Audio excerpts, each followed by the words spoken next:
We're just back home after being at Westminster today for the hearing into Blair and Libya. Blair, the great manufacturer of the peace agreement that we have in Northern Ireland. He told as many lies to do with Libya as he did here in Northern Ireland to create an appeasement process. Listen, I welcome the fact that the DUP has taken a stand. I welcome the fact that the Unionist Party did what they did. Now is time for our people to unite and stand against these terrorists. The IRA has not gone away, folks. We've been saying that for a number of years. You continually rubbished us that the IRA had changed, they've disappeared. They haven't disappeared. Now we see the likes of the Reverend Good and a lot of other do-gooders appear now and say, this is not what the people voted for. The people voted to keep these people in power. No, they did not. The people voted for peace, for the IRA to disappear. But we always knew the IRA would not disappear because they're so embedded in violence and sectarianism and evil, evil people that they will never give up the right to use violence.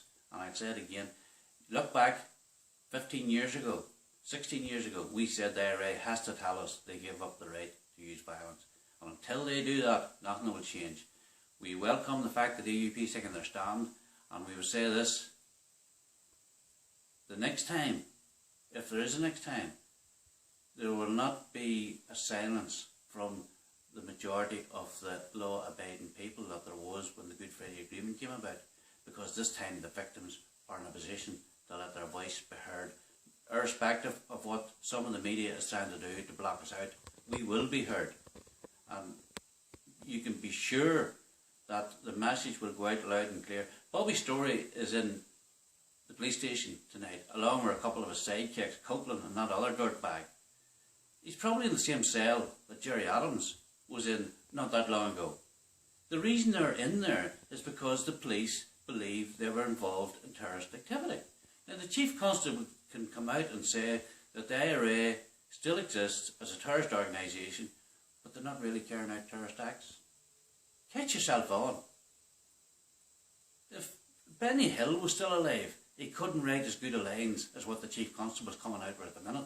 The fact is the IRA are making hundreds and hundreds of millions of pounds, and they're using that to build up their war chest. And what's happening with our people?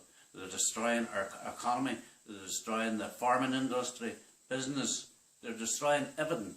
And everything that stands for right, for justice, is being destroyed. Listen folks, if we don't take a stand now, this thing is over. This country is finished. So I would welcome the actions of the DUP. I'd welcome what the UUP has done. And I would say to you, now is the time to come together, to unite against these people and take a proper stand and say to the terrorists, you didn't win here. You are beat. You were given your opportunity to go off side. You didn't take it. And that's why we voted against the Good Friday Agreement, because we always knew that Jerry Adams, Mark McGuinness, once a killer, always a killer. And I'll finish with this. Remember 30 odd years ago the talk about molesting children and it was ignored? Well, I will say this to you. That's like saying ignore what's going on now today with the terrorists in this country. Forget about it. Ignore it.